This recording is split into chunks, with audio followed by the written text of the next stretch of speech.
So we're going to try and run our two models from the command line just to make sure that everything is working as it should be before I write even more code. Alright, it's rather memory intensive, so maybe let me do this. Okay, then we go into our RPI and then we do Python trainer.py.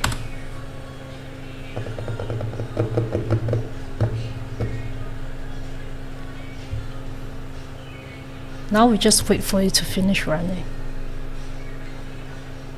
So essentially what this is going to do is it's always going to randomly sample my data frame based on the minimum number of observations we have for the so-called minority class, right? Then it's going to load it as an array, and then we are going to use that to do our train test split, and then we're going to run the baseline model as well as preload a VGG16 model and freeze kind of like not using that final layer but using our own custom layer for prediction.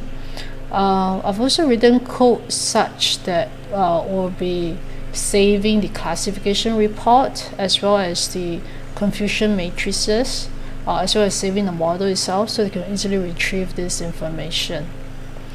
Yep. I may want to also like save the accuracy results somewhere as well. But anyway, for now this is what we have with early stopping, and then as you can see it's going to use all these different, oh my god, this is beautiful.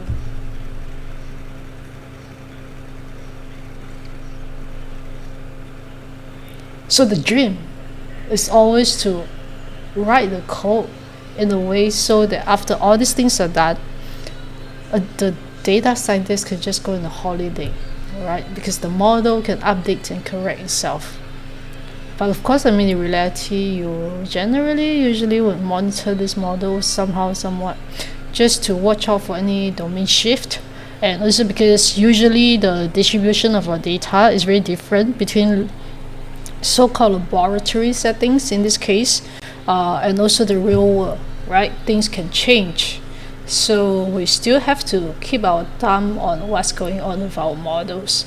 But as you can see, I think what's so absolutely beautiful about data science is this whole idea that we can try to find order in the world of chaos, and we can try to automate as much as possible, right? So that the machine does the learning and does all these jobs for us.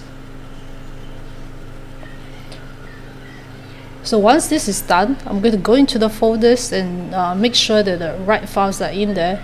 And once that has been confirmed to be the case, I can then continue to update my script to do the same for all these other models, and then maybe just restart my computer to do the whole thing from start to finish, because there's kind of like I think easily about 10 or more than 10 models that I want to run.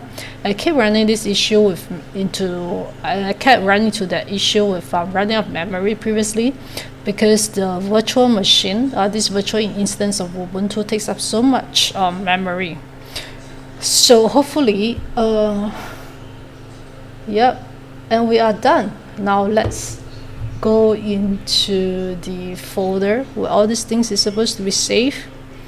Code, and then I think it's in this folder.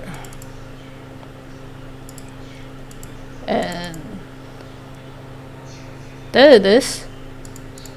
Your accuracy graph, confusion matrix.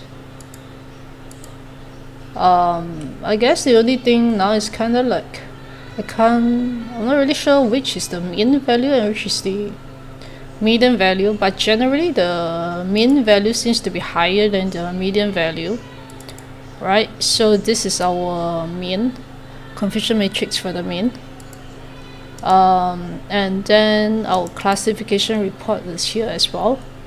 Not the most readable yet at the moment, but we're getting there, I hope. Yeah. So it works.